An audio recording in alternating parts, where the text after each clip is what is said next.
This is my first time eating a plum. Kinakain ba ito lahat? Hindi ko alam. Naiiyak ako, anghang. Hi mga Ka-Lazada, this is Earl. And ayan, nakikita nyo naman sa table natin ngayon, saganang-sagana tayo today. I'll be trying out different snacks all around the world. Medyo kinakabahan ako, no? Dahil today, magmumukbang tayo. Yes, you heard that right. And meron din tayong pag-giveaway today. So make sure to stay until the end of the episode. Like this video. Don't forget to subscribe to the channel and hit the notification bell. So wag na natin itong patagalin. So let's begin this video. So for our first snack, we have here our salted egg yolk cookies. This is from Hongkong house. Actually, maganda yung packaging niya kasi pwede mo siyang i-tear lang. Ayan, ganito siya kaliit, guys. Salted egg cookies. Excited ako for this one kasi ang weird para sa akin ng combination nung salted egg tapos cookies. So, curious ako sa lasa. Surprisingly, pwede pala siyang pagsamahin. Masarap siya. It reminds me of a certain biscuit. Parang fita. Okay mga Ka-Lazada, next food or next snack na titikman natin, we have here the senbei rice crackers. This is also from Hongkong house. Never pa ako nakatikim ng rice crackers, kaya na-curious talaga ako about this one. Isang buong siyang package and then meron siyang maliliit sa loob na with separate packaging. Again, this is senbei rice crackers from Hongkong house. Cheers! Ang weird pero masarap siya kasi nung kinagat ko, confirm ko medyo savory siya. Pero nung nagtagal na siya sa bibig ko, naging sweet na siya. E nalalasahan ko yung masang rice. Ganun. Masarap siya. Wait, familiar yung lasa. Tines pa uli, no? Para siyang crawpek. Sobrang jologs ko. Pero lasa siyang crawpek. Naririnig niyo ba mga Ka-Lazada yung sound? Sweet na. Check good. Okay, so next, meron tayo ditong super cute na parang maliit na tinapay or something. But this is Paul K. Red Bean Dorayaki. Para siya yung kinakain ni Doraemon. Familiar ba kayo kay Doraemon? And still, this is from Hongkong house. Sa natin siya para ma-appreciate niyo. And meron siyang red bean sa loob. So, para siyang mini pancake. But, the catch here is meron siyang red bean dun sa gitna. Tikman natin. This is my first time trying a red bean and it's good. Pero, bago ko matikman yung red bean, this one, yung pinaka pancake or cake niya, tasty na agad. Isama mo pa yung red bean. Naku, alam mo, pwedeng-pwede to dun sa mga mahilig sa mga small snacks. Cheers! Meron tayo ditong Hong Kong style fish skin from Hong Kong house. Crispy siya na balat ng fish. Curious ako dito kaya ako siya in-add to cart kasi hindi ako mahilig sa fish. Pero mahilig ako sa chicken skin. Ooh! Smells good. Pagka-open ko, amoy na amoy ko yung paminta. This is exciting. So yan, eto siya. Kita nyo ba? Tikman natin. Cheers! Oh my God. Parang napakain ako bigla ng isda dahil dito. No kidding, it's actually good. Dahil yung flavor niya, sobrang sarap. Ang dami. Amoy na amoy mo yung yung pepper pag pinuksan mo pa lang siya. See kung gaano siya ka-crispy. It's actually good. Meron tayo ditong organic Goji berry. So ayan siya. This is from Naturally Good Company.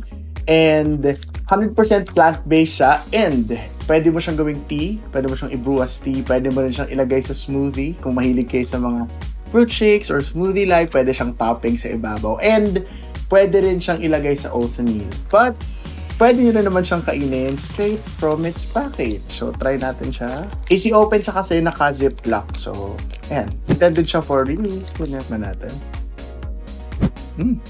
Actually, nung na-mention ko na pwede mo talaga siyang kainin ng ganito, pwede. Kumain ko sa berries. It tastes like tamarind. Good.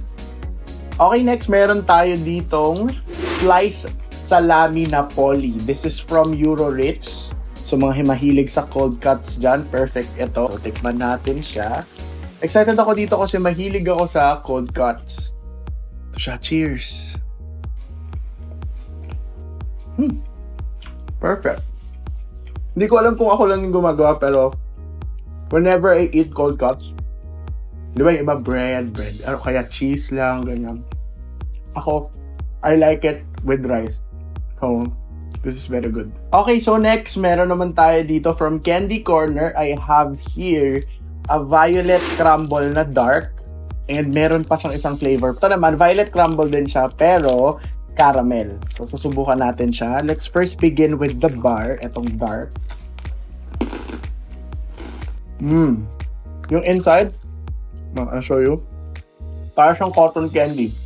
Perfect. Nagko-complement dun sa lasa kasi nga dark to eh. So, I'm curious dun sa lasa ng caramel. Try natin kung magko-complement din siya or super tamis. Complement din siya. Perfect yung coating eh. Okay, next, meron tayo dito. Excited ako dito kasi alam ko familiar kayo dito sa ating bean boozled. Jelly bean boozled. Still from Candy Corner. Bakit ko nasabing familiar kayo? Dahil usong-uso to before. The purpose of these though, kaya siya bean boozled kasi meron siya mga dare sa likod. So, magkaparehas sila ng color or ng itsura na jelly bean, pero magkaiba yung flavor. Either good siya or bad. No? For example, ito. Meron tayo ditong rotten egg. So, yun yung bad. Tsaka buttered popcorn. Pero yung dalawa na yon, magkapareha sila ng color. So, tignan natin kung swerte ako sa bunutan. So, ito siya. I have two here. Yan.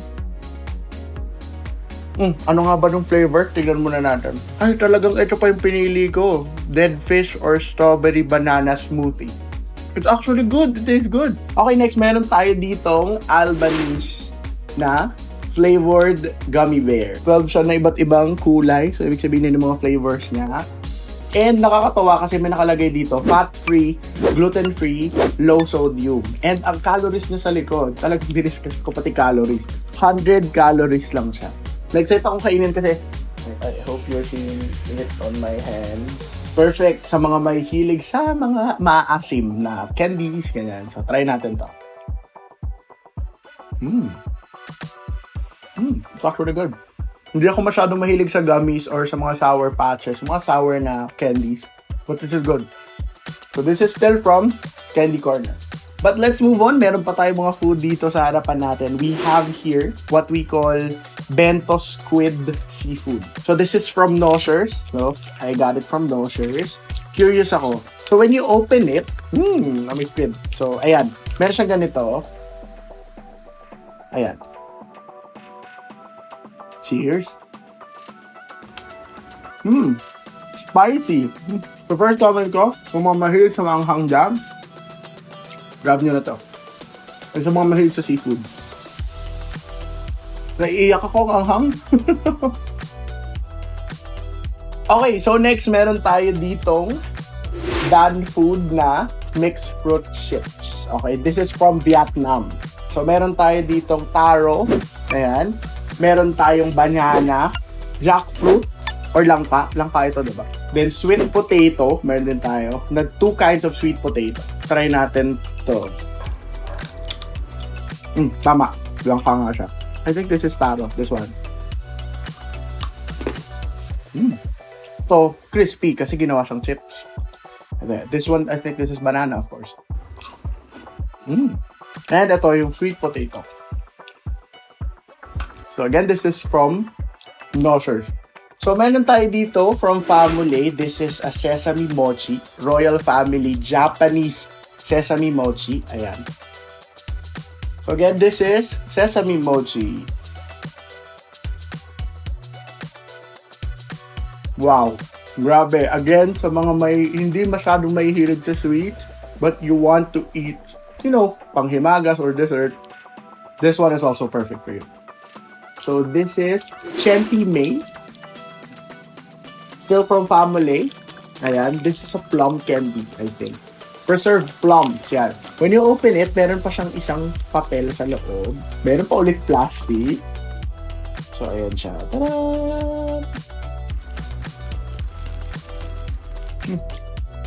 This is my first time eating a plum. Kinakain mo to lahat? Hindi ko alam. It's actually good. Okay, next, meron tayo dito, this big one na nakikita ninyo. So, meron tayo ditong Alt Choco. This is from Coco Food.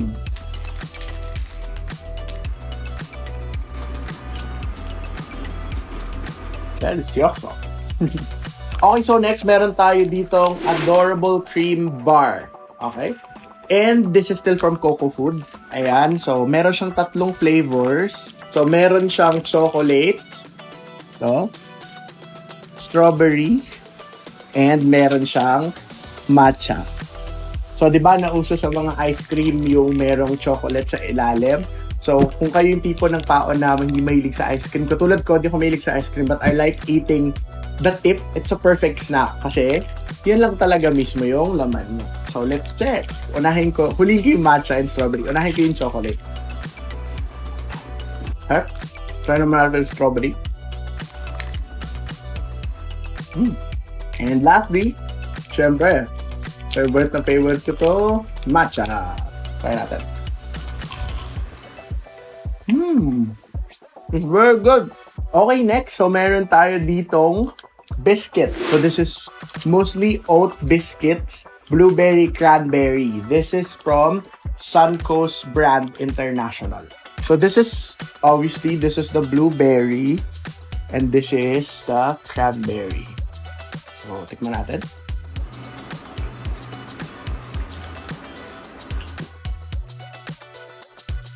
Okay, next, meron tayo ditong Phonetic Mini Wafer Sticks. Still from Suncoast brand international. So, ayan. Of course, ako medyo familiar ako sa Phonetic. Pero, alam ko hindi ko pa na-try itong wafer na to. But I know the Phonetic, the spread. Yan, parang Nutella. You know. Ayan. Ayan. Chocolate siya sa loob. Okay, next. Another big one. Meron tayo ditong Orion Choco Pie. This is from IWG. Yan, so kasi medyo malaki yung packaging niya. Pero, open natin. It comes with, of course, single packets. Okay, so this is what it looks like. Cheers! Para siyang mallow. Mallow pie. Actually good. Perfect sa mga kids. Okay, next, meron na tayo dito mga drinks. So, let's start with a snack pack. Ito. This is Snack Pack Juicy Gels Strawberry from IWG. Tignan nyo, ang cute ng packaging niya. So, it comes with 4. Nakalagay dito, grab your spoons. But, because of its gooey consistency, I can just drink it. Cheers! Ah, oh my God, it's so good! Hindi rin ako masyado mahilig sa mga jellies, but this is good. One of these, meron tayong White Rabbit Milk. So, this is from Hongkong House. Ayan, so, ito yung itsura niya. Ayan. Grabe. So, meron tayo ditong Bingray flavored milk drink. This is still from Famulet. Ayan. So, meron to 3 flavors. No, na-add to cart natin yung banana. Ayan siya. Meron tayong banana. And then, we have melon.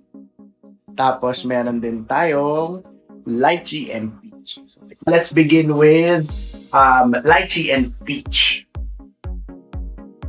Surprisingly good. Milk, tapos may lychee and peach. Try naman natin yung melon. And lastly, meron tayong banana. Dito ako excited. Masarap to. Promise. Imagine banana and milk. It's so good.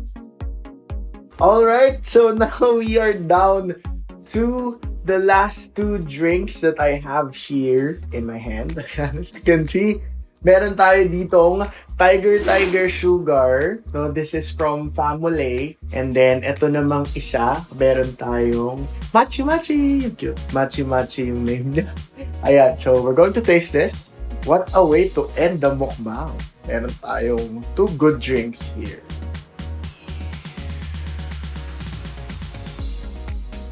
Ah, grabe. Milk tea ba to? It tastes like milk tea, yes.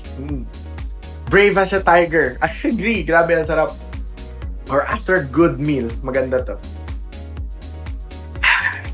And also, we have the Mochi. Yeah.